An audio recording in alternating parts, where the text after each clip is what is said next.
This is the Veritable Veteran podcast, bringing truth and exposure to the struggles veterans and their families face post-military.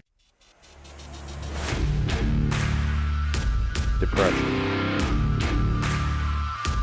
anger, PTSD, suicide.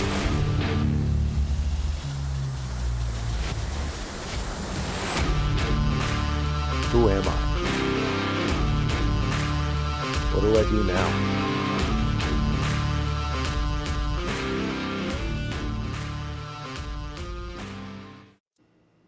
Hey guys, welcome back to the Veritable Veteran podcast. Today we have Andrew Becker. He's an Army veteran of 4.5 years. He was in 11 Bravo. It's an infantryman in the Army.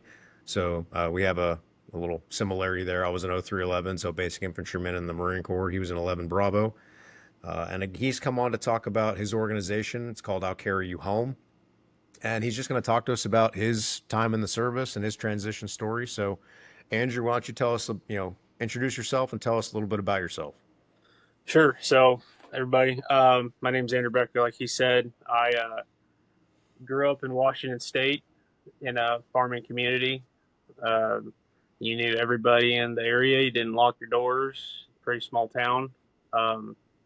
And was going through my senior year of high school, and everybody's doing the applications and the essays and trying to get the scholarships, and I was just overwhelmed. And I just didn't know what I wanted to do. And Army recruiter came in and talked to the class because they have to talk to every senior class. And he was talking, and I thought maybe that'd be something to talk about. And my parents at first were like, absolutely not. You go to college. And I had them over at the house, had the recruiter, and we talked, and he explained everything. And he was former infantry, so he didn't sugarcoat much, which was something most people can't say. Most time the recruiter tells them anything they want to hear. And my parents were still like, "Oh, we'll just wait. And then I went up to MEPS on my birthday and did the pre-enlistment. And I was like, "Oh, hey, mom and dad, by the way, I did this." That was like oh man. And I chose to do it, one, because I didn't know what I wanted to do, and I was like, I don't want to go into college and all this and not have a path, and that is what college is for. But I wasn't ready for that, and I thought about it more, and I wanted to do something that I can look back in 40, 50 years with my kids and grandkids and say, I did that. And I have pictures of friends and a folded flag I got and the memories. And I had both my grandfathers served, and having them talk about it and seeing their uniforms. And it was always a special thing to see. And I was always a military nut in school, loved the books. And I was like, you know what? I'm going to do it.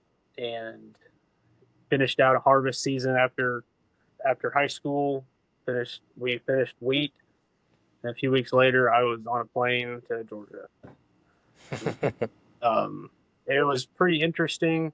I went with a buddy from my school. Him and I at the time were not friends. And he was a class above me. And we were in the same recruiter station at the same time. And it was like, when are you leaving? He's like, September. I was like, well, that's when I'm leaving. And so then we're like, all right, well, we're going to be friends now because we don't have anybody else there. Right. And so we don't went. know anybody else, so we're friends. So we went to basic. We got in the same company there. We got in the same platoon in basic training. And so we were together the entire time, which was super cool to have. And then we actually went to the same unit. We're in the same battalion. Nice. And we deployed together to Afghanistan. Nice. So wow. That was super special. That doesn't happen very often. No, it was awesome. I mean, seeing him was always a blast from the past. And then we would go on leave and we'd go hang out at home on leave. Like, it's like we just just Yep. that bond you could not lose. And That's awesome. yeah, so and I was talking to some guys from basic, and I was like, what was some of the craziest thing? That was a long time ago, and I Yeah. was when my bunkmate Beasley was his name. He was a cool dude, and he said, "Do you remember the soldier that used to sleepwalk, and he was sleepwalking up to the desk, and we thought he was a zombie because it was 2 in the morning, and we were talking how to like not to like wake him up real quick, and and then he'd sniff the hand sanitizer and get back awake, and um, so so Boot camp's wild. yeah, It was wild. so much fun stuff, and we had some crazy drill sergeants that were just they were the guys that all had the CIBs. They all had, they were guys that Yeah. had been in for a while, and they're, they knew their stuff. And Yeah. um, we had a lot. I mean, me and a few guys, Ernst, Antoine, we had a fun time in basic, and it was it was hard at the time, right? Where you're like, I don't know if I can do this, and then at the end, you're like, oh, this is great. Yeah. I get fed three times a day. Totally crushed that. Like I did so good at that, and you're like, oh, man, I don't know if I can, But it was fun, and then I went to Fort Campbell, and it's a funny story there. We went to Fort Campbell, and we went right at block leave. So when everybody was going on leave, and they were like, Yeah. so you can go 7 days in the hole or whatever your thing you want to do. Well, we got there that day, and I think the day after started leaving, they were saying, okay, you need to leave the day after you get there, and then come back on this day because we were at Calsu at the time, which is their in processing unit. Yeah. And so Antoine and I decided that we were going to go home in our uniforms. Don't know why that was something somebody said to us to do. And Yeah. so we went home in ACUs, and we had just a patch, and we didn't even. I mean, we were fuzzies, and so this guy came up to us in the airport and was like, "What are you doing?" And we're like, "We're trying to go home." He was Yeah. like, "Why are you wearing your uniform?" And it's like they told us Because to, yeah. and I'm a private, and I'm gonna do whatever somebody tells me to do. Right. Yeah. And he was like, "Well, I'm staff sergeant, blah blah blah, and you should." And I'm like, "I'm never gonna see you again in my life." Yeah. Like, which rule am I breaking? I'm Yeah, confused. You know, and like I get like in the Marine Corps, you're not allowed to wear your uniform like anywhere off base. Like if you go off base, you cannot be in uniform. If you're seen in uniform off base, you will get obliterated. really, So when we would see guys traveling in their uniforms, it was like we were kind of like, oh, look at these losers, only because we weren't allowed to. Like right? I know dudes would have if they were Oh, given the opportunity, yeah. but so it's just funny when we'd see it, but it's funny that you had somebody come up and approach you because we were always like we weren't allowed to, but I knew you So guys were. yeah, so we're in the army. You were allowed to, but if it was over, if it was over the weekend, they'd be like, "Why are you wearing your uniform on the weekend? Like, are you doing CQ? Okay, why are you off post? You're supposed to Yeah, be on post." And yeah, so, whenever you saw somebody outside on the weekend, like Sunday night at 8 o'clock in Walmart, it's like, what are yeah. you doing wearing your uniform? What are you? Like, you have to have some sort of clothes to wear. So, Right? Yeah, and you would think. so that was a experience, and it was like never doing that again. And so we got out of Kalsu. We went to 3rd Brigade Rockassons, 187 Leader Battalion, the most deployed brigade in the Army. Yeah, They had a deployment every other year since I think like 2005 or 2017. There was all the time, and they had just gotten back from a deployment in August of 15, and they were already queued up to go in October of 16. yeah. So we knew what we were Now, getting. real quick, when did you get into the army? I got Like what year? in 2015. Okay. Yep. So I got in at the end of 2015, did my OSIT training, and then got to Fort Campbell at the very end of 2015, and then 2016 got to the unit, did all the in processing, all the smoking, and all the you are nothing, get used to it. Yeah. And they are a super high tempo unit, and they were going right into a training cycle. And being the new guy, you are just supposed to be a rifleman or maybe a grenadier. And in the team I got put into, they decided, because I was a big guy, 6 foot, 205, 10 pounds, whatever. They're like, "You're going to be our saw gunner." And I was like, "Figures." I mean, I Yeah. wouldn't, Yep. but my squad leader at the time, or actually my entire time, he wanted the most senior guy to the team leader to be the saw gunner because that's the most important weapon.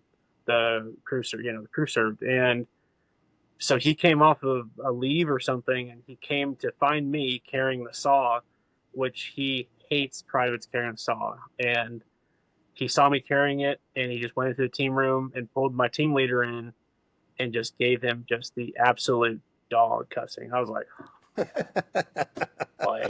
this is I'm not awesome. even a part of this, but I'm about to be a part of this. Yeah. And then he pulled me in, and he's like, "What do you know about the machine?" And I rattled off some basic training stuff. He was like, Yeah. "Nope." And he was like, "I'm gonna make your life the biggest living hell until you prove you are worthy to carry that saw. You're still gonna carry it, but you're gonna hate it." And so he took my sling off. I couldn't have a sling. I had to carry it, just brick it, and carry all the weight, And most guys don't carry, like, they might during a range they'll just leave the barrel bag there. Nope, had to carry that. Had to max out my ammo every time. And he's like, "You are in." This is one of those things that you have great leaders in the army, and then you have leaders that terrify you enough that you're gonna make sure you do it right. Right. And he was one of those that you get Stockholm syndrome from. And so, Yep. Yep. like, That's a good I'm way to put it. I'm 5 years out, and I still have not. I'll wake up sweating that this guy's screaming at me, and I'm like, he's not in my house. Like, don't worry, Yeah. it's okay. And he would say just the most insane things to me, because he would come up behind me while I was reloading on a line, or on like a on a shooting lane, and he would just say the most obscene things and screaming them at me. And I was like, this is not helping me try to put this damn thing in Yeah. there. And my team leader's screaming at me, he's screaming at me, and the OC back there's like, "Get the saw up." I'm like, I know, I understand the problem. I am Like, aware. I am aware of what needs to be done here. Yeah. And so, but that was probably the best thing for me, because and when I have a stutter I've had my whole life. And in times of stress or anxiety or, intensity or happiness, like super excited, like, I'll start stuttering. So what's an 18-year-old guy showing up to a unit full of hardened, infantry guys going to do that Yeah. has a stutter Yep. problem? He's just stuttering, and they're like, "Oh, great, we got the idiot. Like, this is perfect." And like, all right, yeah, that's fine. And dealt with it my whole life.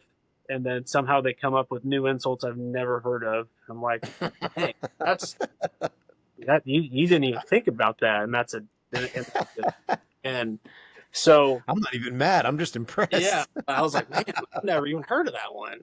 And but Uh, so it was a motivator for me to say that I'm already perceived as this level here. I yeah. know I can be up here. Yeah. But and so my thing was, I was always reading a book or reading a manual just to know more about what I was doing. And And for people that are watching this that are in the Army, that's how you don't get smoked or get in trouble. Like, don't be on your phone watching TikTok. Learn more about your job. Yeah. Yep. And that's what pushed me past my what I thought I could do and being a team leader and all that, and we'll get into that later. But there, a lot of that stuff was free knowledge that you could just read, and that's what I like to do is read. And I was like, perfect, I'm Yeah. gonna figure this out and show this squad leader that seems to hate my guts that he can ask me anything and I will know the answer. Yeah. And then he'd pull something from like the Jarhead movie about sniper school, and I'm like, I don't know about that. I know What? nothing Yeah, about. right. I'm not And gonna know the answer to that ever. and then he's like, oh, do burpees. I'm like, oh, perfect. All right, Yeah. Great. Thanks. thanks. And that was, I mean, all the time was it because we were training. We knew our end goal was to go to Afghanistan, so we knew that we had to be the best. And in all those training cycles you do, the lanes, everybody gets graded, and you want to make sure you're in the every, top every time. And Bulldog, the company I was in, we were always in the top, and the platoon we had was great. We wanted to always make sure we were at the top, and that came with that intensity of if you're falling down, we're gonna smoke you till you get up, and that's how it was. And then I went to air assault school that April of 16. Air assault school, the 10 hardest days of the Army, is what they say. Um, and I was, I went with my good friend Jenkins. He was our medic, and great dude, love him to death. And we were talking about this the other day, and I was like, dude, I was so glad that you were more responsible than I was, and that you could knock on the door hard enough that I'd wake up, and um, Yeah. and he would drive me down there, and and then we, they kind of stopped doing the blood wings and blood, getting your Yeah. ranks. Nope. Him and I got up there, and the company and our platoon was like, go to the wood line and just start just punching in, and you're just right on. Oh man, Yeah. it was. Yeah. And they were like, Becomes good, one with your collarbone. yeah, and they were like, hey, now you're not a total waste of space. Yeah. I was like, Thanks. perfect. Yeah. Good thing that the medic's right here to help me with this. Yeah. Right. Um, but and then right after that, we went to JRTC, and this was in the transition of where we were going from the ACUs to the greens to the Hmm. whatever. Multicam. Yeah, the multicams. And so Yeah. we were the last cycle to get the ACUs. And so we got, and usually they would give you new ones or something out to basics. So you looked good going to a unit. Didn't give us anything. And then got to the unit, and they're like, no, you don't get any tops or bottoms. And so I show up and destroy, not destroyed, but they were not clean. And so Yeah. I take those to JRTC, and I was the guy that blew his pants out every time he knelt down. I don't know why, but it was every single thing. And you'd hear a rip, and somebody would be like, damn it, Becker. Like, how are you keep ripping your pants? And I was like, I don't know. I don't. And we were doing Sorry the, that I'm thick. I was like, I'm so sorry. And we did the last part of JRTC, and at the AAR, our first sergeant turned to me, and he said, Becker, go change. I'm tired of seeing your dick. And I was like, I That's I one way have to make sure you get a new uniform. I was like, I have one pair of pants to go home in. You guys are gonna keep saying this, and I was like duct taping my pants to my leg to close the seam and trying to sew it together. And he would just walk by me and be like, "What is wrong with you? Like, what is the problem?" And I so Uh, I ripped my pants during one of the lanes, and I had a notebook that had all our notes in it for these missions. Well, sensitive material, and I had just put on a new uniform. I'd put on a new top. I was like, I'm sweating in Louisiana in May. This is awesome. yeah. And then I just hear Becker. I'm like, oh no. And and he was like, where is Becker? I'm like, nope, not here. I Where's don't that know. guy? And Where is that guy? and everybody's like, there he is. And they were like, is this yours? This book? Oh man. And they were like, Melendez, which is my team leader, take care of it. And he just looked at me and was like, you are so dumb. Yeah, I guess, man. So, Uh, and that's when I learned to just never carry anything in my pockets ever again. So that never happened. Um, they're always harping on you to carry a notebook so you can take notes. Make sure you have a pen so you can take notes, and then you lose yeah, it. And now they're smoking you for losing your notebook. It's like great, yeah. I can't wait. It's like, geez. And I was a guy that I would sweat like crazy, and it was to a point where people were like, "Are you okay?"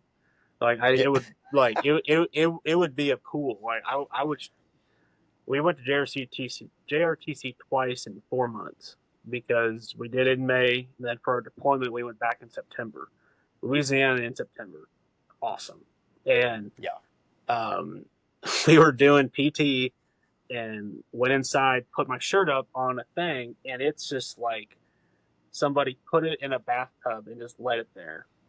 yeah. And my new team leader put his stuff next to mine, and he didn't know this about me yet. And then he looks and he's like, "Are you sweating on my back on my ruck?" And it looks like a faucet is going.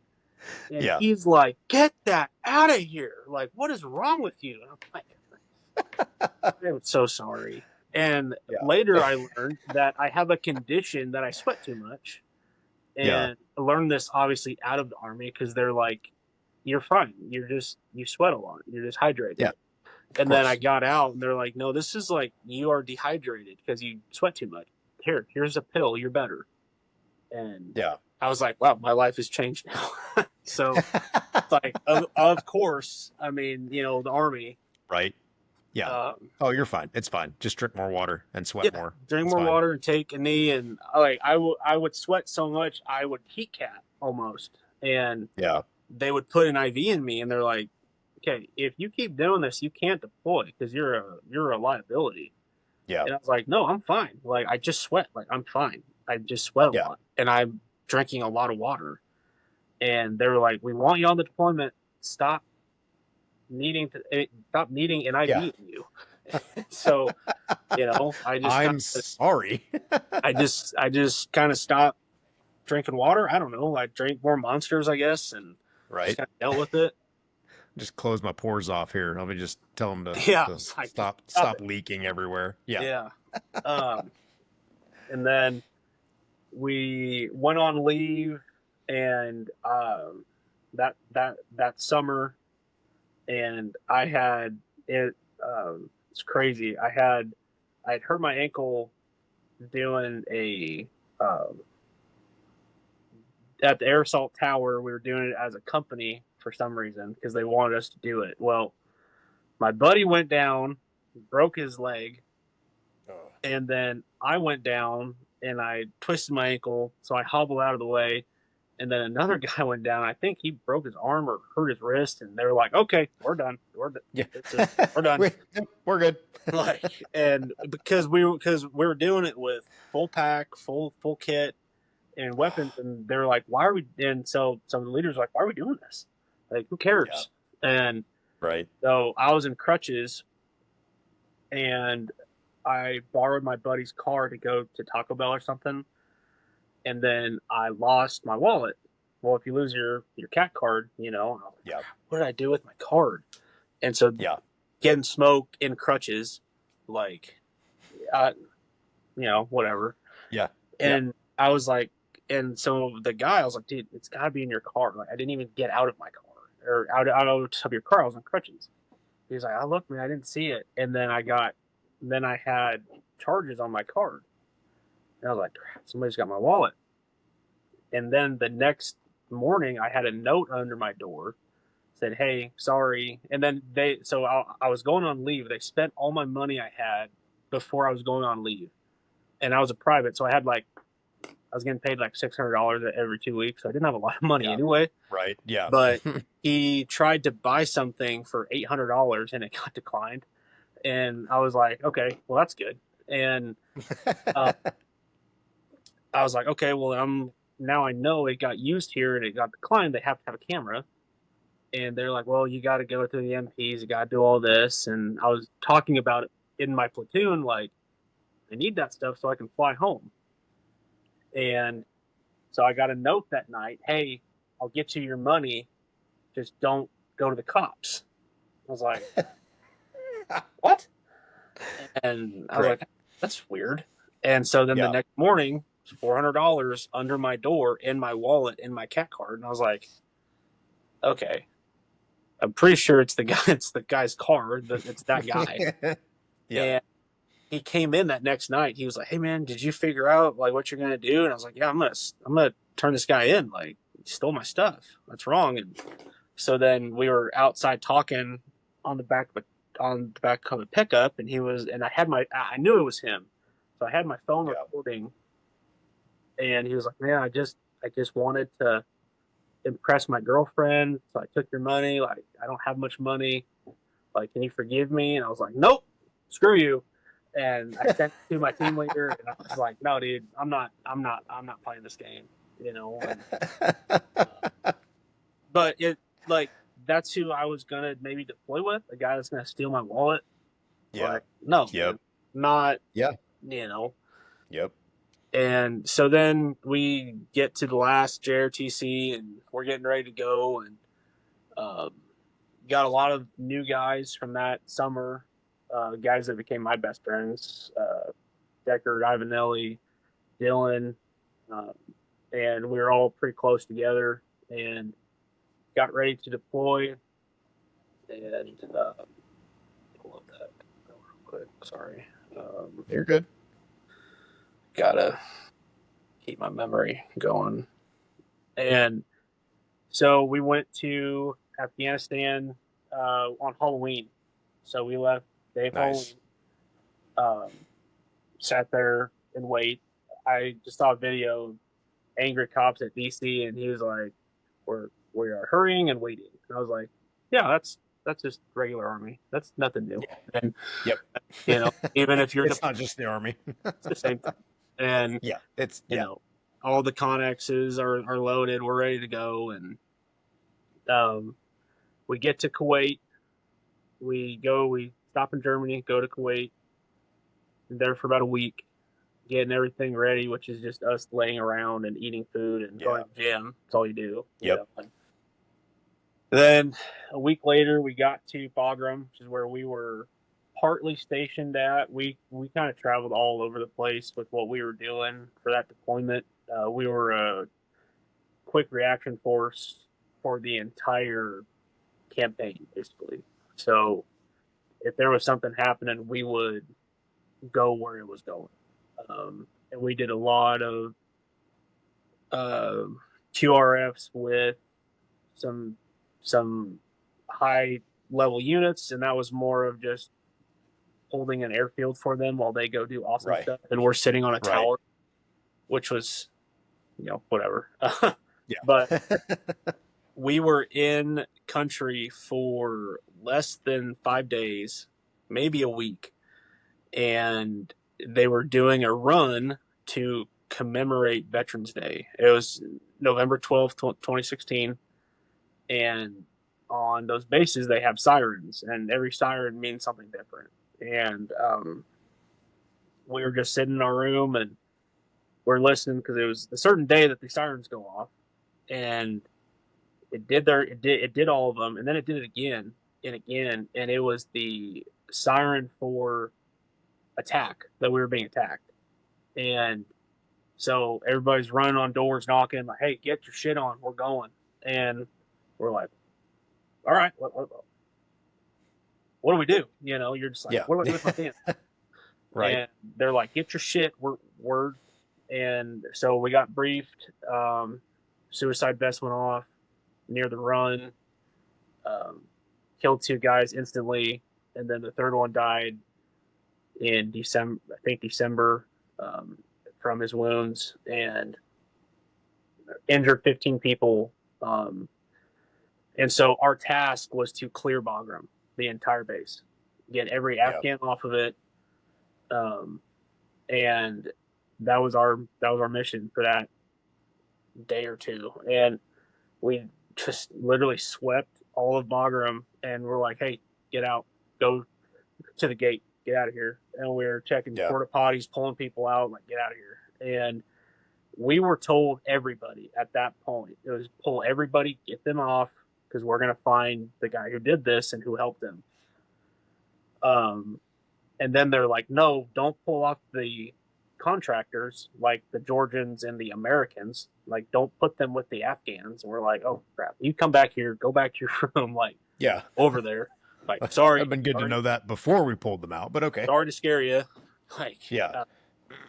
and then we got a picture of the guy that was helping him, and my roommate Decker, best man at wedding, he pulled me aside. I was like, dude, I put that guy on a bus.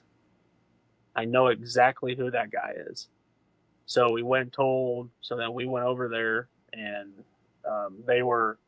It was the Chechens, I think, were holding them all, and they had MRAPs with 50 cals pointed at all of them.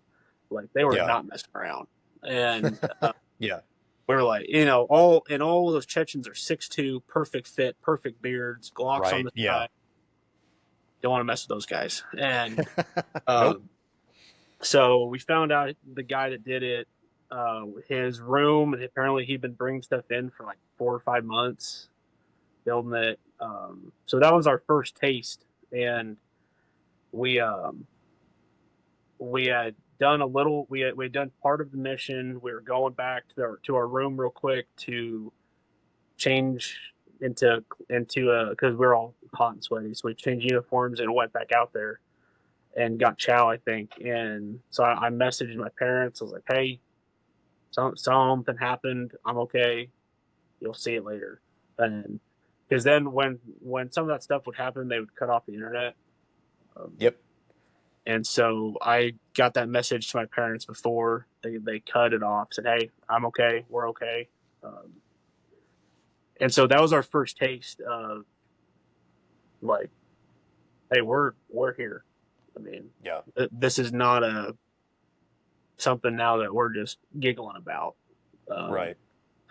And so we were in a training room, or a ready 10 rotation for our company. So every platoon would go sit there, be ready. It was like, I think it was a 10 minute. You had 10 minutes to get your pack on and be on the airfield ready to go. That was our timeline. And Yeah. so you did that for a week, then you're on secondary, and then you're on a break. And we did that, and then we would go to certain areas and do a mission and then come back.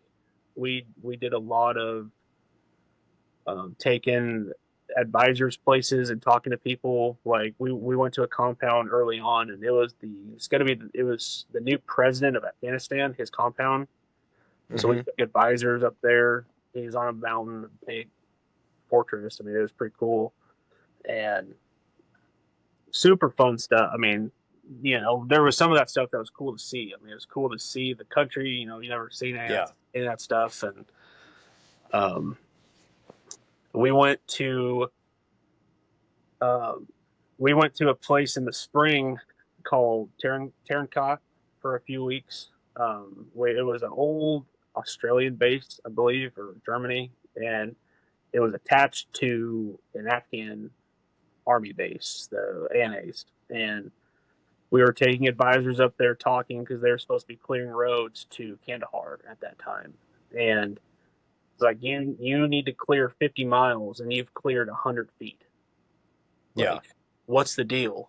And they would send us to go sit in there with the advisors to make sure they're safe. And so I would go sit in there and with this advisor, and he would say, um, "So listen, you guys need to keep your guards awake at night because you guys are getting killed at night. Like keep a guard up, and you won't get killed." And the generals were literally like, "Oh, okay," and like writing that down, and I was Yeah. like, "Holy cow!" Like, Like what are we doing? yeah, I Yeah. was holy cow, this is insane. And Yeah. we had a captain advisor. He came up one morning and he was like, "Hey guys, I'm to the Afghans. Like, hey, I'm sorry for your 100 dead last night and your 200 injured." And we were like, "Holy crap!" Like, because Yeah. we would see it at night. We would see the firefights often Yeah. at the distance. We're like, "Oh, that's our guys that are." And Yeah. nope, it was Nope. not our guys. Yeah. Not the good guys. And so there was intel that there was a ISIS infiltrator there, in the compound of the Afghans, and so we were looking for him, and we between us and the Afghan base was called Zombieland, and there was nothing Hmm. there, just some old barracks and some old buildings and some like old kitchen and stuff. So we would do night raids in there to try and find where he was at because we figured if he was going to stay somewhere, he was going to be in there. And so we would go in there, try and find some existence of uniform or boots that he was changing into. And we my team and my squad leader, we found it, and we took his uniform, cut off all his patches, gave him assless chaps, and cut the toes out of his boots and said, "Try and hide now," you know. And then that dude walked out with the toes out of his boots, and we're like, "That's him." And so we knew Yeah. who he was, and he was always on. So we're like, "That's the guy." Yeah. And so during these meetings, it was hours long. So we would be up there rotating, and it was hot, but they would always have meals for the advisors and the generals. And so they would bring goats back, and I don't know if this is appropriate for the podcast, but they would do stuff to that goat, Yeah. Yeah. and then they would take it back and go cook it. Oh my word. And they would tell us that. And we're like, and then the advisors would be like, "Hey guys, come have some of this goat meat." We're like, "Absolutely not. Nope. I'm good. Nope, not doing that. I'll eat an MRE. I'll Sorry." eat whatever Yep. we have. Like nope. UGRs, MRE, whatever. Yeah. And I'll then, go hungry. yeah. And I then am not eating that. do you know what a chai boy is? Yeah. Okay. So yeah. Yeah. So they had those guys walking around.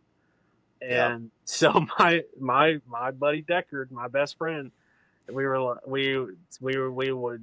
would get one of these Afghans, but hey man, that guy's a chai boy. And he would be like, "Chai boy?" We're like, "Chai boy." And they would go up to him and be like, "Hey, chai boy." And my Deckard would be like, "Get the fuck off me. Like I am not."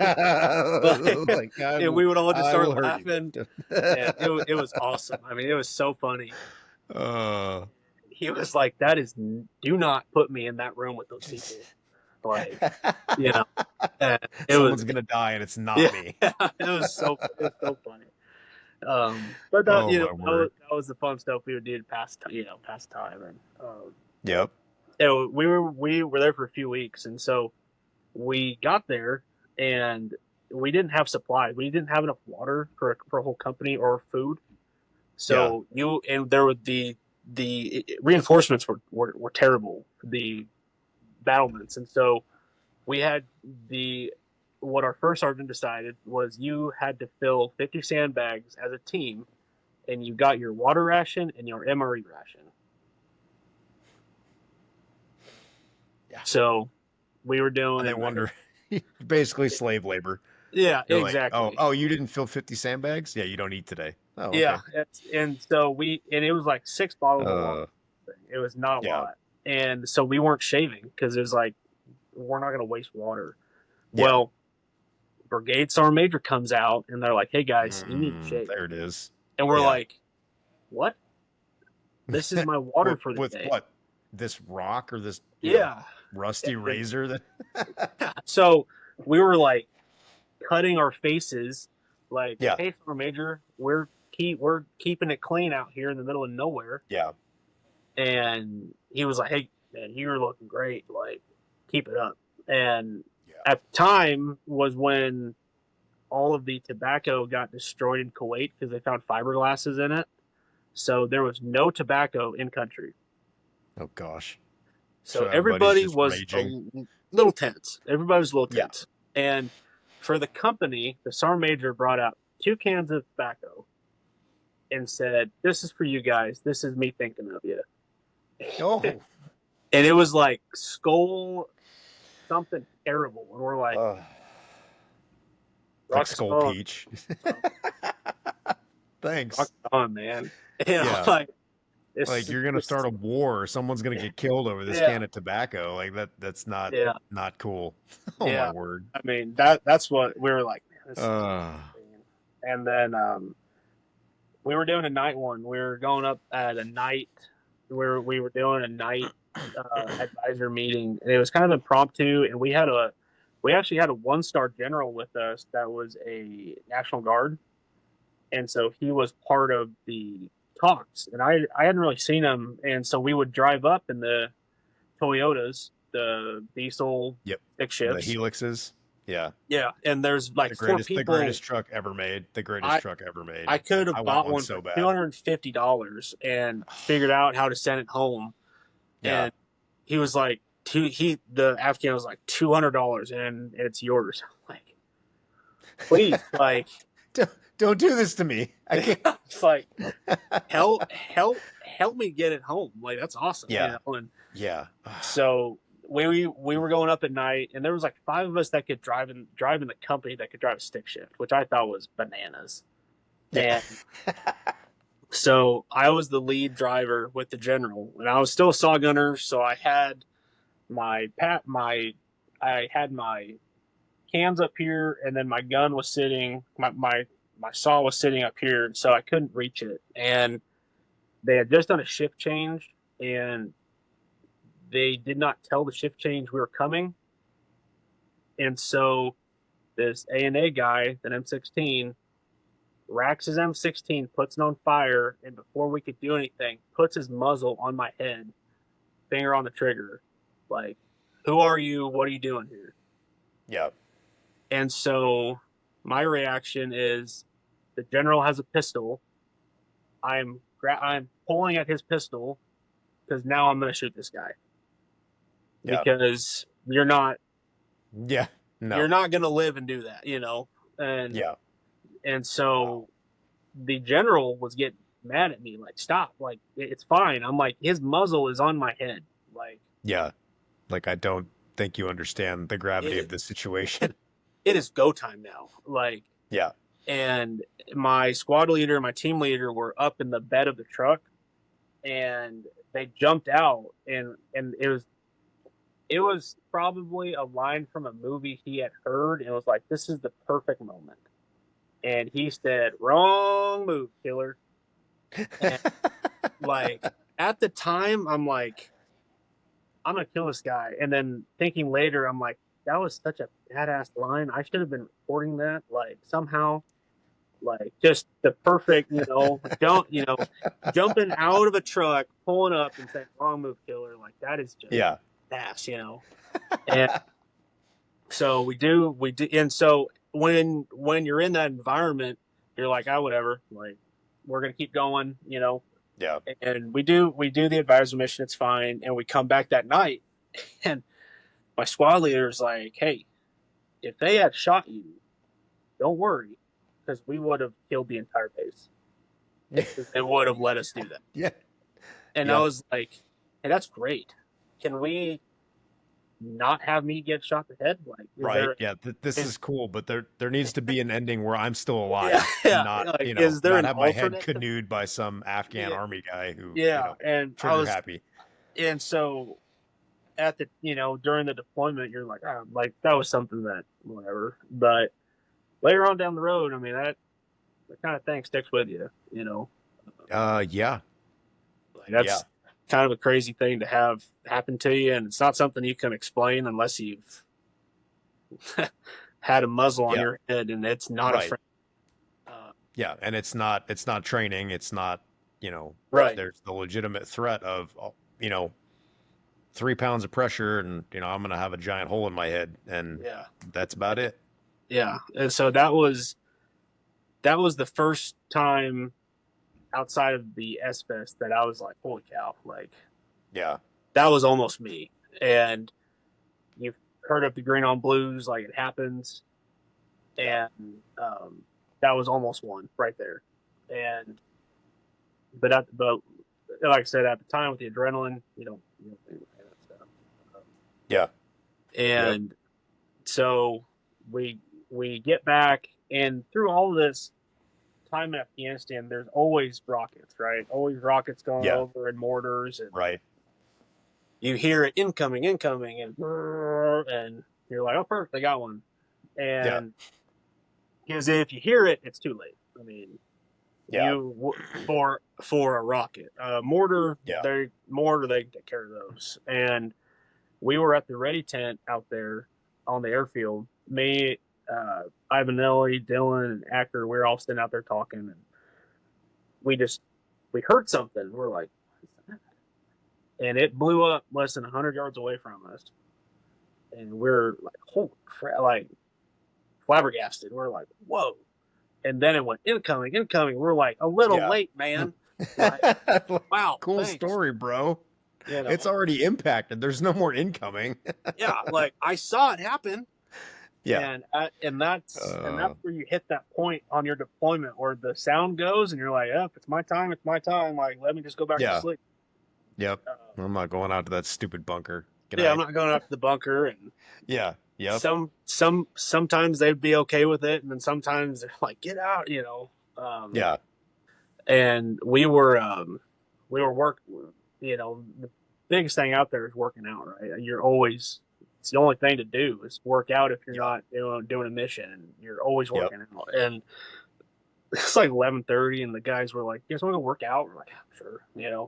So we go down to a gym, a tent with weights in it, and that's what you're working out Yeah. in. And we were working out, and in a rocket hit right outside of the tent. So there was a tent, and then there was a big concrete, uh, The T like, walls. yeah, thank you, T-wall, Yeah. and right on the other side of it was where it impacted. And so I mean, and all the rubble came over the tent, and we're like, holy crap, like Yeah. that was pretty close. Yeah. And Yep. we're like, I think I'm gonna walk back and maybe go to the bathroom and maybe make sure that Yeah. we're all cool downstairs. And Yeah. Right. because that's insane, right? It's like you're working out, Yep. you got a pump on, you're listening to your Dr. Dre knockoffs, and a bomb goes off, and you're like, holy cow. Yeah. And so just insane stuff, like that. Um, and not that we didn't have a bad deployment. I mean, we had a good, uh, I don't know, I'd say good deployment. I mean, but, um, and then we were out, at the ready tent. We're in MRAPs. That's our thing. And we were called to go outside the wire. So they're like, hey, get going. We're out. They're like, something's going down outside the wire. It's your turn. So I Yeah. got on the lead vehicle with my buddy Stanley and Davis, and I was a 240 gunner. We were the minesweeper, so we're what's going to get blown up first. Yeah. And we're going outside the wire, and they're like, "Hey," someone on my radio's like, "Hey, where are you going?" And they're like, "We're we're we're doing our job," and they're like, "We didn't say leave the wire. Get your ass back in here." And so our lieutenant, he was like, "Okay, everybody stop. We need to find a place Yeah. to turn around, get back on fog room." So we're like, "Okay." And we turn around. I'm in the front lead vehicle. We turn around. We back up. This dump truck with 2 Afghans, jumps in front of us and stops. That's And terrifying. so, first reaction, gun's already racked. I'm screaming at him with one hand, gun on, like, get out of the way, like let let me see your hands, and their hands are down like this, and so you're thinking, And they're facing you at this point? yeah, they are facing me, Yeah. and they're looking at me, and they've got their hands down. I can't see, Yeah. and it's like, is it a trigger? Is it so, like you just don't Yeah. know. And we had just me and Stanley had just done a training there about MRAPs and their nets and uh, getting shot at by bazooka and all of that kind of stuff. So we had just all this training that we had learned about, and so now, and then we had seen what happens with a 500-pound bomb, 1,000-pound bomb, etc., because that was part of this class we were doing. So now him and I are living it, is what we think is about to Yeah. happen. And so in my brain, I'm like, either I shoot these guys before they blow up our convoy, which is all Yeah. my best friends right now, Yeah. or I shoot them and there's nothing, and then I go to Leavenworth. Like, and Right. that was the 2 minutes of my life that was like, what am I supposed to do? Um, and you kind of zone out. You've got the headphones on, and I don't know if I heard anything. I was screaming with a mic on, so people were probably freaking out, like, move your mic or something, But it was like at that point, it's like, what do you do? What's the right thing? And then they got the truck Yeah. started, and they were like, it felt like an hour of them trying to Right. get this truck moving, uh, and got out of the way. We got back on, and I was like, holy cow! I mean, that was intense. Like, and the guys in the back of the convoy were like, what? Like, what happened? Yeah. And Davis and Stanley and I were like, dude, that was nuts. Yeah. And so that's something too that you think about sometimes. You're like, dude, what, man? Yep. Yeah. Um, and then unfortunately, a few weeks later, or 2 months, June 10th, 2017, the 3 guys from Deco had a green on blue accident and got killed. Um, Sergeant Baldridge, Sergeant Bays, and Sergeant Eric Hawk got killed, and we'll never forget that day.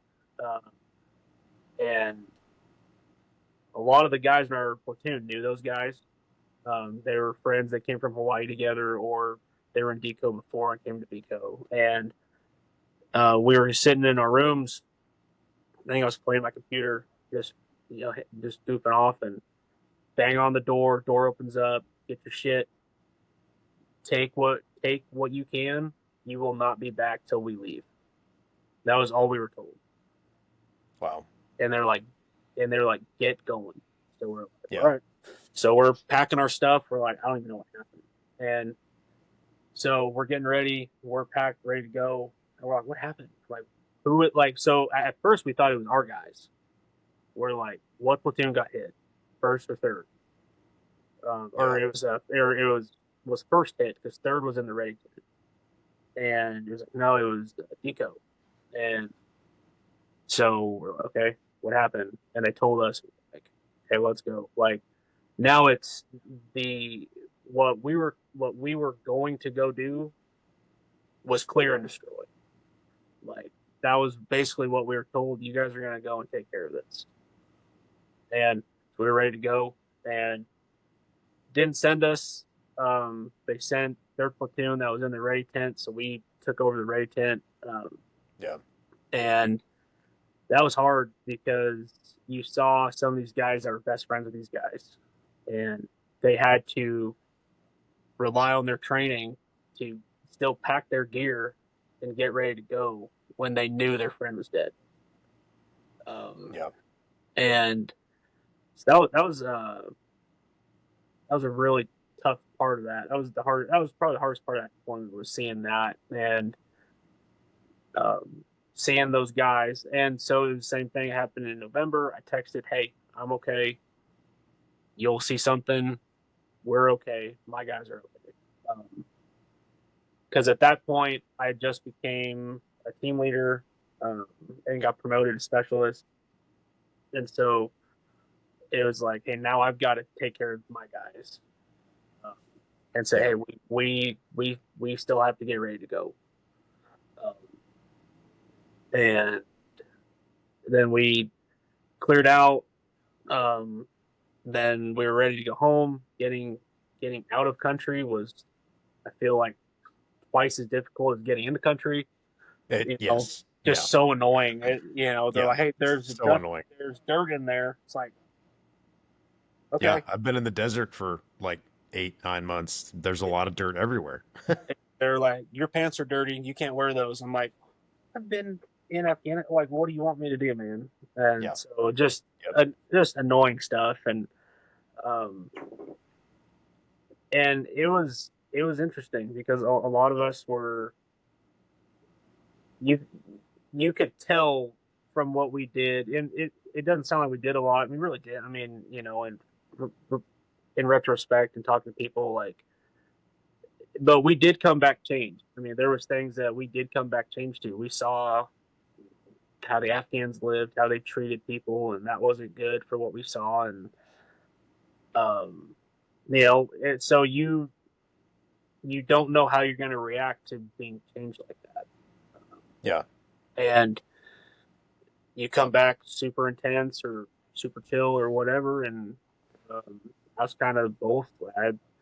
Hey guys, this is the end of part one of the episode with Andrew Becker and I'll Carry You Home. So I hope you enjoyed it. Tune in next week and we'll finish up with part two. Hey guys, quick reminder, if you enjoyed the episode today, don't forget to like and subscribe. Also, go to whatever platform you listen to these podcasts on and leave a review. That's the best way to help us out. It gets a lot more traffic to us. So again, if you liked it, like, subscribe, and leave a review. All right. Love you guys.